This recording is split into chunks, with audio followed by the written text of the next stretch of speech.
सुखमात्यन्तिकं यत्तद् बुद्धिग्राह्यमतीन्द्रियं वेत्ति यत्र न चैवायं स्थितश्चलति तत्त्वतः यल्लब्ध्वा चापरल्लाभं मन्यते नाधिकं ततः यस्मिन् स्थितो न दुःखेन गुरुणापि विचाल्यते तं विद्या दुःखसंयोगवियोगं योगसंज्ञितं स निश्चयेन योक्तव्यः योगो निर्विण्णचेतसः संकल्पप्रभवान् कामान् त्यक्त्वा सर्वान् शेषतः मनसैवेन्द्रियग्रामं विनियम्य समन्ततः शनैरुपरमेत् बुद्ध्या धृतिगृहीतया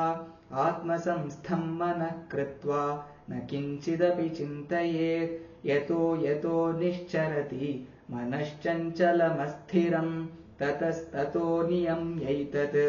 आत्मन्येव वशन्नयेत् प्रशान्तमनसं ह्येनं योगिनं सुखमुत्तमम् उपैति शान्तरजसं ब्रह्मभूतमकल्मषम् युञ्जन्नेवं सदात्मानं योगी विगतकल्मषः सुखेन ब्रह्म संस्पर्शम् अत्यन्तं सुखमश्नुते सर्वभूतस्थमात्मानं सर्वभूतानि चात्मनि ईक्षते योगयुक्तात्मा सर्वत्र समदर्शनः यो मां पश्यति सर्वत्र सर्वं च मयि पश्यति